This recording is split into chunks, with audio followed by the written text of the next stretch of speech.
Hey guys, welcome back to the Gag Is Podcast. I am your girl, Charli Chanté. Thank you for joining me on another Friday. Oh man, it seemed like these days are just like passing, right? And I feel like I'm always like, Happy Friday, welcome back, guys. Like, before you know it, it's finna be Thanksgiving, it's finna be Christmas, it's finna be New Year's. But you know, we have to take it for what it is, and we just have to go from there. And so that should tell you that time waits for no one. So if there's anything you want to do, you got to go ahead and do it now because time waits for no one. Today's a special one. I've spoken in the past about a lot of self-care, and one of the things that I do for self-care is to read. I love to read. And so I've had the pleasure of reviewing a book called Dare to Become. Very good book. We're going to jump into some of that here in a moment. So if you have not already, grab your snack, grab your drink, and let's go ahead and get started and, jump into this book review. So this book is a book written by a woman who has several businesses and has become an entrepreneur over the last decade. Now, typically when I see books like this or I read books like this, I always think, okay, like what's this person's story? And, is this person writing a story because they were born with a silver spoon in their mouth? What's going to take place in this book and what can I take from this book? When I tell you this is a book that I could read 2-3 more times because I feel like it was so good that I'm sure there were some things I missed, but this is one of those books that I couldn't put down. I couldn't stop reading it. Like I wanted more. This book is very authentic from her early upbringing all the way to where she is now, life struggles along the way. I I think there's not enough. I don't think there's enough time to even talk to you guys about how good this book is. And anytime I read a good book, I always recommend it. And this this is a must read for any woman out there that is going to soon start their entrepreneur journey, who has been thinking about it, who has had any doubt about it. This is the book for you. I kid you not. I really love this book, how she started off in her family's business and how that led her to the work ethic that she has now. There's many times in the book where she talks about the experiences that she's had. She's gotten to go overseas and go to college and have experiences and such. And I will say, I think I may have stayed overseas with some of the opportunities that she was given, but she decided to come back to the States, ended up going back to her family's business, and just kind of finding herself. One of the big things, and this is something because you guys know last year I started this podcast. We're coming up on a year. And one of the big things was, how much discipline do I have? Do I have enough discipline to be an entrepreneur?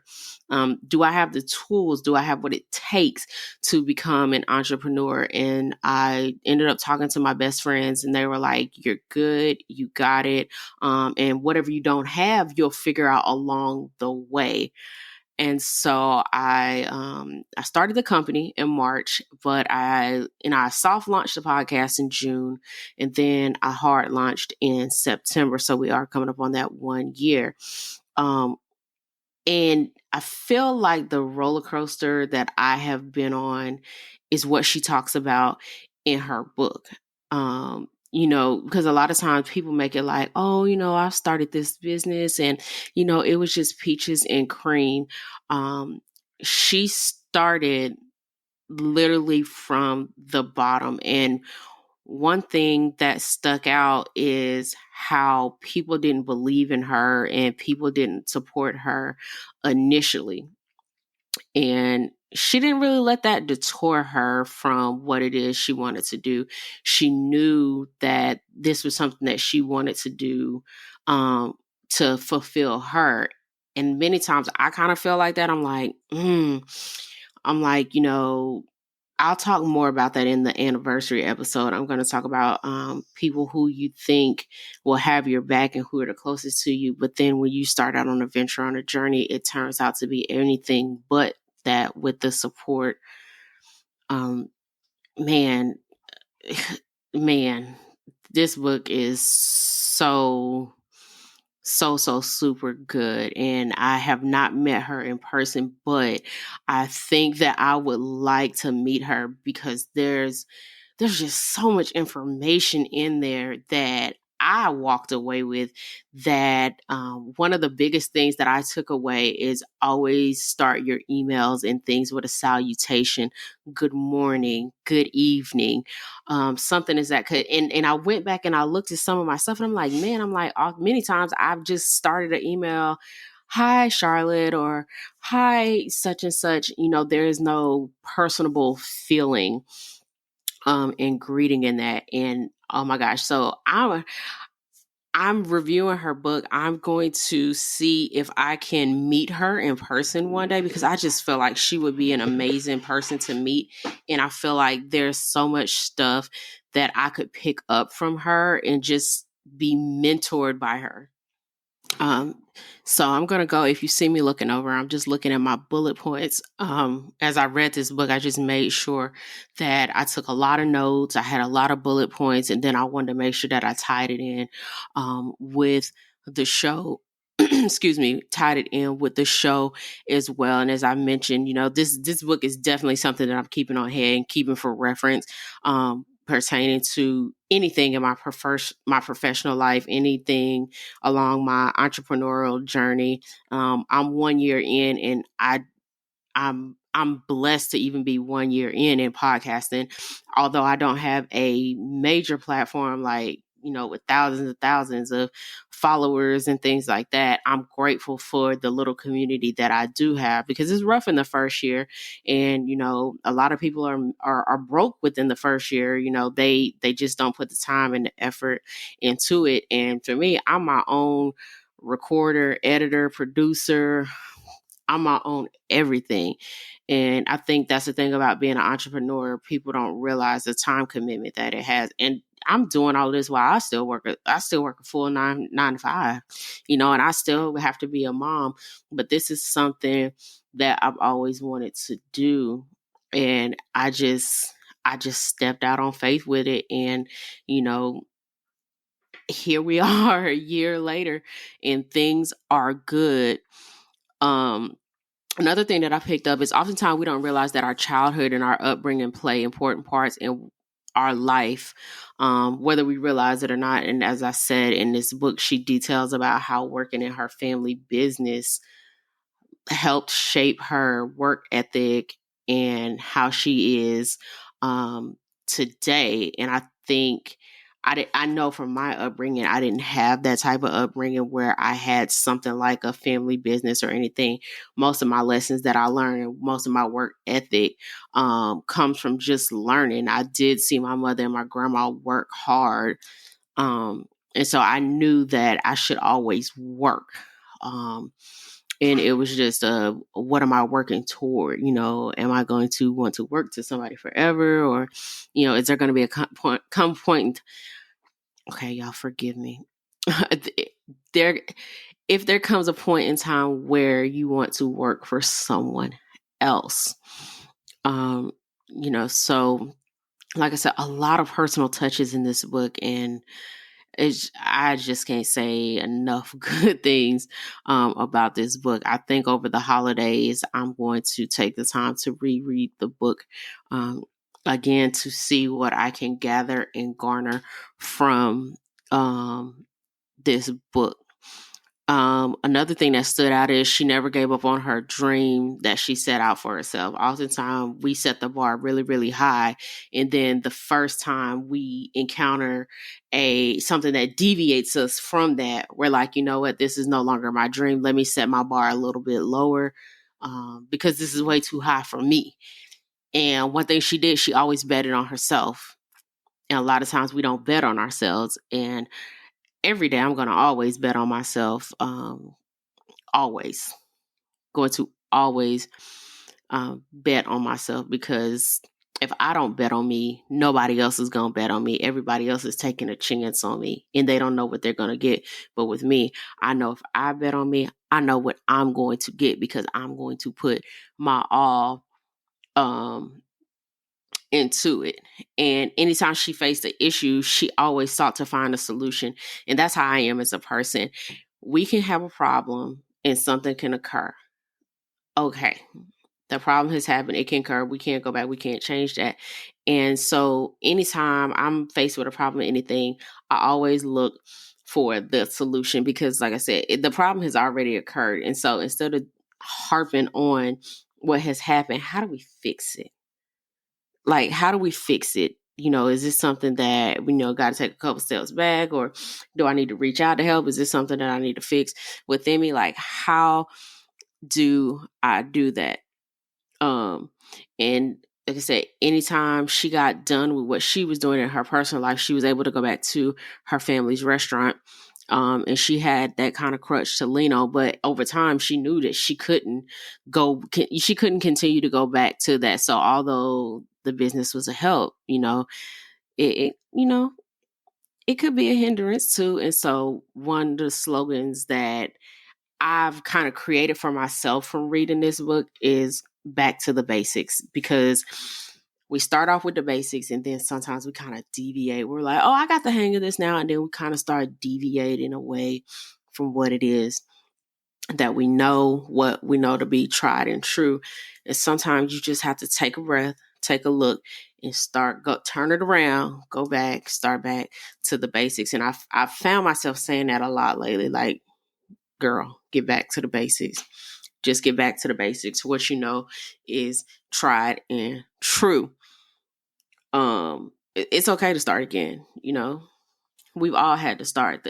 Think about some of the greats. We've all had to restart over. So just because you have to start over doesn't mean you're a failure. It's just you're looking for a new route. That's all it is. You're just looking for a new route to embark on your journey on. Then my next bullet point is quitting your job. She quit her job to start her companies. I don't know if I'm that brave. I don't know if I'm that bold just to be like, you know what? I can't do this anymore. I know I'm worth better than this. And she just quit her job and betted heavily on herself, and didn't accept any help from her husband, which I thought was so, so cool. I understand why she did it. And then I don't understand why she did it, because in the short term, you're like, oh, she didn't accept the help. Like, oh, that's silly of her. But in the same token, when you are betting on yourself and when you're starting out, you don't want to have to say, well, so-and-so helped me. You want to have the ability to say, I betted on myself and I won. I did it on my own. But that's not to say that you shouldn't take help, not to say, anything like that. But I just thought that was really cool. She took the experiences that she had working for other high profile companies, and she knew how she had been treated in those companies, and she vowed not to treat her employees like that. And I commend her for that, for not keeping that cycle of what I say is employee misuse, not keeping that alive, and in her own business fostering a positive work environment, work relationship with her employees. I love her saying, and I've probably said this saying like a million times before I read this book without even like realizing, like one of her favorite sayings out of the book is, it's fine. I'm fine. It's going to be fine. I probably have not said those words, but I've probably been like, I'm good. I'm good. It's cool. It's gonna be all right. So we're always saying, yeah, it's gonna be okay. It's gonna be all right. It's gonna be good. So throughout her book, she uses that little slogan, and it resonated with me very much. So, um, one of the big things that stuck with me that I I want to think about, but I'm kind of afraid to, because again, I have to bet on myself, and she betted on herself. And so since reading this book, I've taken the time. I had to take the time, and I had to sit, and I'm like, okay, Charli, where do you want to go with this podcast? What do you want to do? What is your end goal? And it's kind of like, so from the stage you are now, what is your exit plan? An exit plan is something like, what steps are you going to take to leave the current situation so that you can fulfill your new hopes, dreams, like so you can pursue your passion. Um, and so I've had to start thinking, where do I want to take this podcast? Is podcasting something that I solely want to do? Are there other avenues that I want to explore, or is podcasting it? Do I want to podcast and then have other avenues? Kind of where are we going with this? Because you can't just sit in front of this camera week in and week out in this microphone and, you know, just talk about different topics. Like, this can't be the end goal. Like, where are we going?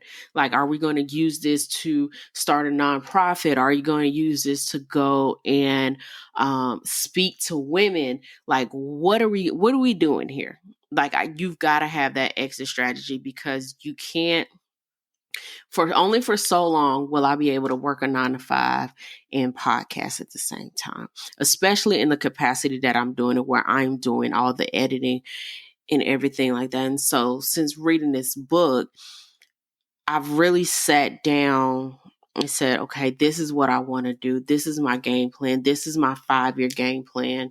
This is how, well, actually, I started with a 3-year game plan. And I said, this is what I want to do, and this is where I want to be. And I've noticed that I started taking those steps to help me get to where I want to be in 3 years. And when I started thinking about it, I was like, okay, I'm like, this is super scary. So I quit thinking about it. And then I revisited it, and then I started writing down. I bounced it off Nikki. I was like, okay, this is where I want to be. And she's like, well, how you going to get there? So I know I want to be here, but I want to get there, and I'm going to have to pave the road to get there, because where I want to be, that road is not paved already. There's some side dirt roads, that can help me get there, but I'm going to have to pave my own road, and I'm going to have to brick by brick, asphalt. I'm going to have to pave my own way, and I'm okay with that. It's just, how much sacrifice are you willing to give to pave that road? And I feel like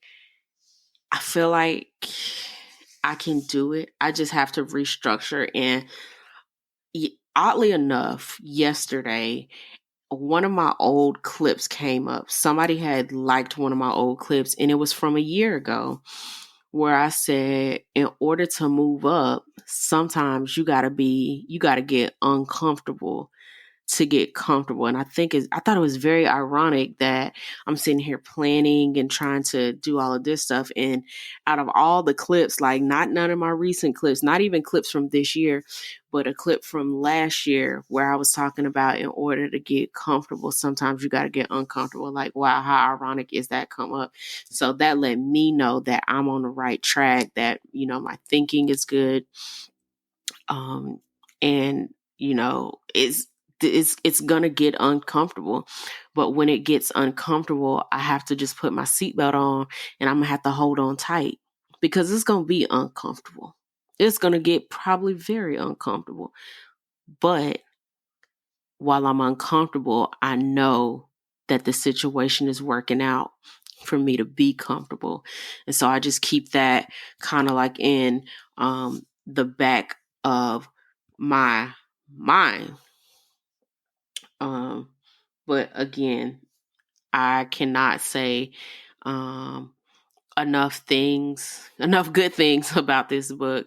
And when I'm in Atlanta, I hope that I get to meet you one day. I hope that I get to run into you. Would love to talk more about. I feel like this book needs a follow up. I feel like this book definitely needs a follow up with some kind of like rules of engagement. But would definitely love to meet this author, just to get some more information about her. So like I said, leading up into this 1-year anniversary show, it's just nothing but positivity. I am so super glad that I was able to review this book. This book is, oh my man, you guys just gonna have to read it for yourself. Yeah, and you're just gonna have to read it to yourself. I recommend any woman to go read it. I will put the link down below so that you can go and order this book. I'm not sure if it's available on Audible or anything, but I do know it's available via Amazon. So like I said, that link will be down below. And so yeah.